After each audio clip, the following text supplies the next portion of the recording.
Bakal calon wakil gubernur Jawa Barat Ilham Habibie menyebut ia dan Ahmad Saiku berkomitmen untuk membangun Jawa Barat dengan menggabungkan iman, takwa, dan iptek. Ilham Habibie yakin dua kekuatan itu akan memajukan Provinsi Jawa Barat. Tim asik punya komitmen bahwasanya dengan kita mempunyai kekuatan masing-masing. Saya kadang menamakan ini sebagai kekuatan yang tergabung dari dua hal yang penting buat kita semua, yaitu adalah kekuatan iman dan takwa atau tingkat, dan ilmu pengetahuan dan teknologi. Saya dulu belajar dari bapak saya, bahwasanya kalau seseorang maju dalam hidup masuk bangsa negaranya harus ada dua-duanya. Kita kalau punya iptek saja, tidak ada iptek, tidak ada iptek. Kalau kita punya iptek saja, tidak ada iptek, apa yang kita kembangkan, kita tidak bisa terukur, jadi lebih baik. Jadi dua-duanya kita punya. Dan saya kira, insya Allah apa yang kita gabungkan di sini sebagai asik itu merupakan manifestasi daripada paradigma yang tadi saya katakan. Harus buat iptek, tapi harus juga buat iptek. Dan di Jawa Barat ada dua-duanya. Kita ini lumbung padi, kita juga lumbung pesantren, dan kita juga lumbung industri yang berteknologi. Di mana di Indonesia? Banyak sekali di Jawa Barat. Dan institusi pendidikan terkait dan harus kita kembangkan. Adanya kolaborasi antara sektor akademia pendidikan dengan sektor industri ekonomi harus kita perkuat. Itu adalah tugas kita bersama, dan itu adalah insya Allah kita bangun jika kita terpilih sebagai gubernur dan wakil gubernur. Ya, kita akan melanjutkan dialog. Mbak Titi, ini kan akhirnya resmi mendaftar. Ya.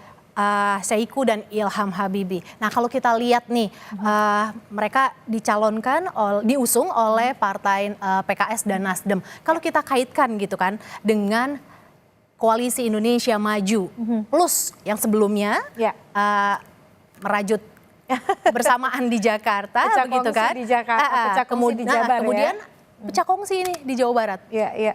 Kalau dari sisi koalisi kan ini koalisi yang serupa dengan Pilpres antara Nasdem dan PKS. Ditambah bonus dari koalisi sebelah ya, Ganjar Mahfud ada P3. Lalu kemudian bergabung di Jawa Barat. Inilah yang kemudian menjadi dinamika dari pencalonan Pilkada 2024. Bagaimana kemudian di Jakarta misalnya kita semua terkejut ya. Walaupun ya kalau bagi yang menekuni pemilu dan demokrasi politik kita tidak terlalu terkejut juga. PKS, Nasdem semua satu suara mengusung Ridwan Kamil. Nah, Ridwan Kamil ini kan figur yang sangat kuat di Jawa Barat, yang kalau dalam banyak bercandaan begitu dia tidur saja dia menang di Jawa Barat karena memang elektabilitasnya tinggi. Lalu Ridwan Kamil dikirimlah ke Jakarta. Tanda kutip, hampir jadi calon tunggal nih. Kalau kemudian tidak ada putusan Mahkamah Konstitusi yang Pramono Anung dan Rano Karno maju, ditambah kalau jadi calon perseorangan di Jakarta. Dan ini yang memang saya kira dinamika ini tidak perlu dihambat ya. Ini justru menjadi sesuatu yang harusnya alamiah. Untuk apa sih kemudian pengkondisian oleh elit nasional untuk kontestasi lokal yang harusnya daerah itu berhak mendapatkan kader-kader terbaik yang memang bisa membangun daerah secara optimal. Nah, apakah kemudian misalnya Saiku dan Ilham Habibie ini bagian dari konsesi ya, karena sudah dukung di Jakarta, Ridwan Kamil meninggalkan Jawa Barat untuk Jakarta sehingga kemudian PKS bisa mendapatkan slot misalnya walaupun ada Deddy Mulyadi dan Erwan begitu.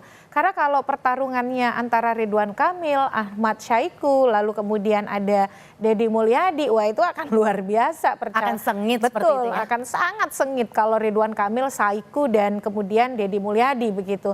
Ini kita belum dapat bocoran siapa calon dari PDIP. Nah, kan? Itu kita masih tunggu ya, betul, Mbak karena Titi, sampai pukul 23.59. Ya, di hari pendaftaran terakhir calon kepala daerah pada Pilkada 2024 ini. Nah, Mbak Titi, kita masih akan lanjutkan dialog, tetapi kita pantau dulu bagaimana situasi terkini, suasana tes kesehatan pasangan calon untuk maju di Pilkada Jawa Tengah dan Jawa Timur.